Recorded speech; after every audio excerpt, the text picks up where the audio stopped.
안녕하십니까? 32년 9개월 동안 검찰 수사 현장에서 수많은 사건의 실체를 파헤치며 억울한 이들의 목소리에 귀를 기울여온 형사 전문 법무사 이병창입니다. 제가 형사실무 픽션을 집필하게 된 이유는 명확합니다.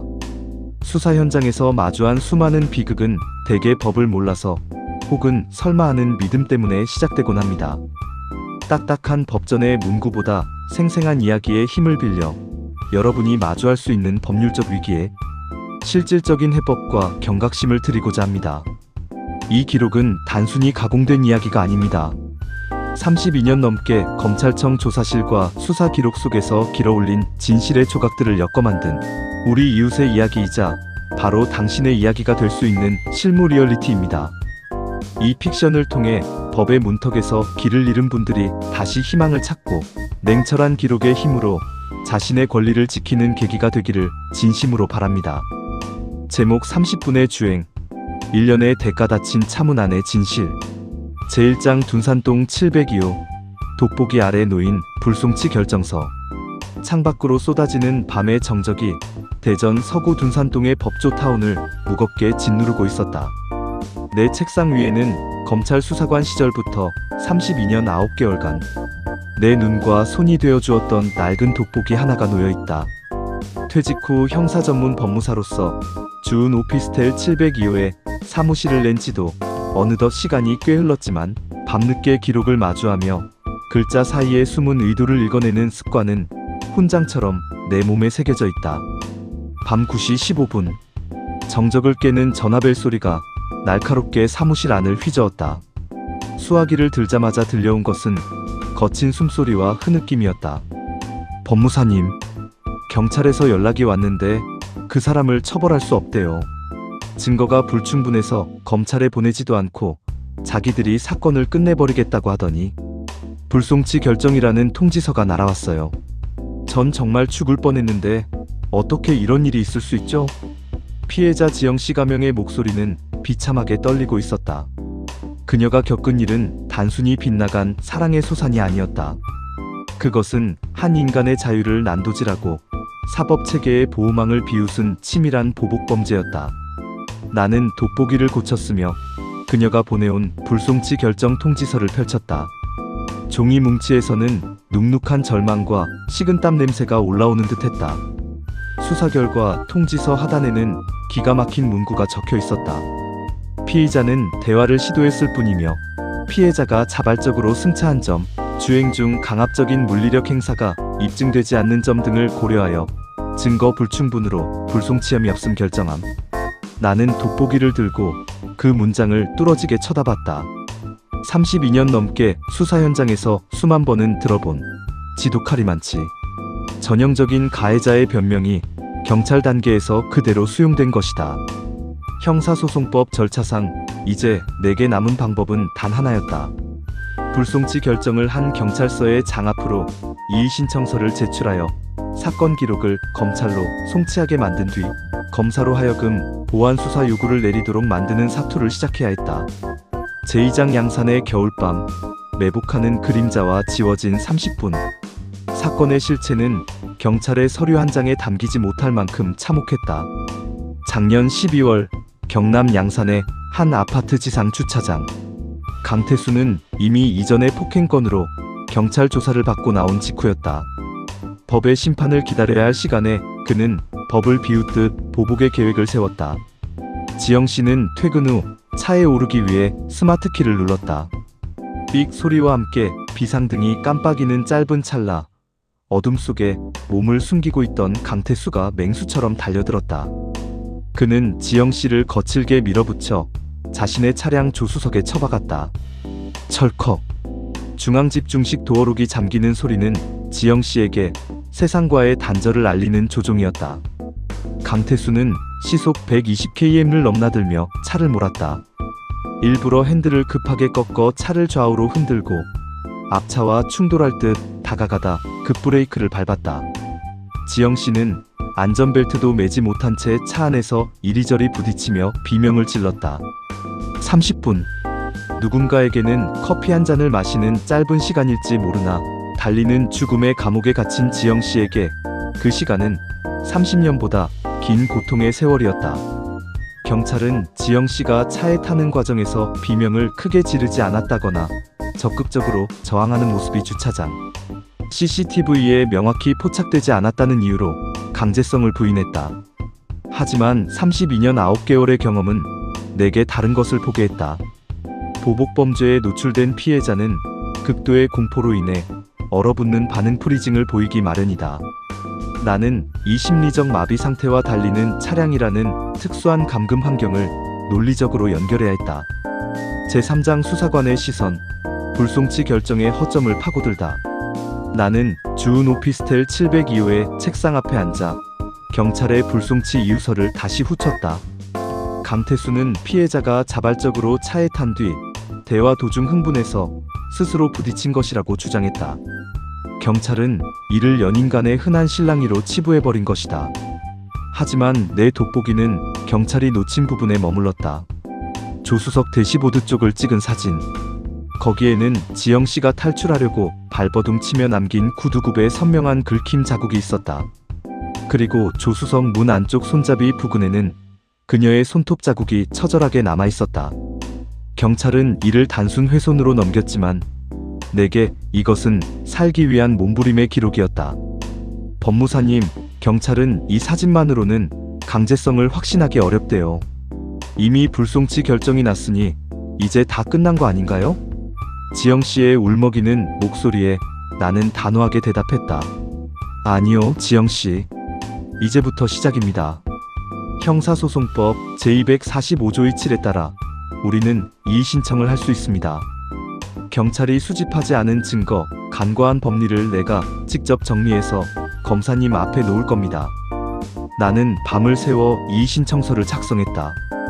32년 넘게 검찰청에서 수만 장의 공소장을 썼던 실무 기재례가 내 손끝에서 되살아났다. 단순히 억울하다는 호소는 법정에서 힘이 없다. 수사관이 간과한 사실관계를 조목조목 짚고 검사가 보완 수사를 명령하지 않고는 못 베길 정도의 치밀한 논리를 담았다. 제4장 이의 신청서의 핵심, 보복의 의사와 감금의 법리. 나는 이의 신청서의 첫머리에 보복의 목적을 배치했다. 강태수가 경찰 조사를 받고 나온 시각과 지영 씨를 매복한 시각 사이의 인과관계를 강조했다. 이것은 우연한 만남이 아니라 사법기관의 정당한 절차에 대한 노골적인 보복임을 명시했다. 둘째로 감금의 법리를 재정립했다. 대법원 판례를 인용하여 물리적 구속뿐만 아니라 심리적 강압에 의해서도 감금죄는 성립한다는 점을 강조했다. 시속 100km가 넘는 속도로 주행하는 자동차 안에서 피해자가 문을 열고 내리는 것은 곧 죽음을 의미하므로 그 자체로 완벽한 구속 상태라는 논리를 세웠다. 셋째로 경찰이 확보하지 않은 디지털 증거를 요구했다. 강태수의 차량 내비게이션 목적지 기록, 그리고 사건 직후 강태수가 지영 씨에게 보낸 협박 문자의 복구.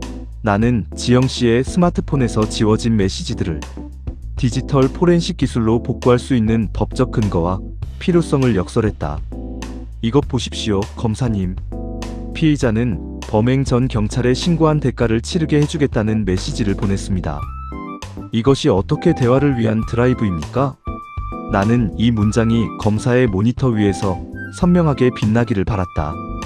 실무적으로 이의 신청서가 접수되면 사건은 경찰에서 검찰로 송치된다. 이제 공은 검사의 손으로 넘어갔다.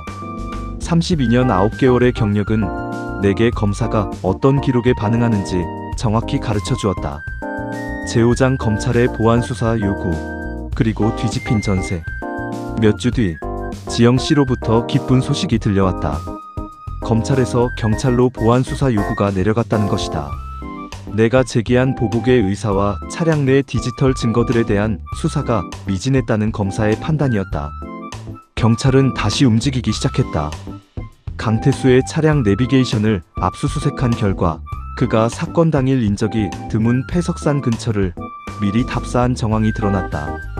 또한 포렌식을 통해 복구된 문자 메시지에는 강태수의 치밀한 보복 계획이 고스란히 담겨 있었다. 법무사님, 정말 신기해요. 경찰이 처음엔 거들떠보지도 않던 증거들을 이제는 자기들이 먼저 찾아내고 있어요. 나는 허허 웃으며 대답했다. 기록은 거짓말을 하지 않습니다. 다만 그 기록을 어떻게 읽고 누구에게 보여주느냐의 차이일 뿐이죠.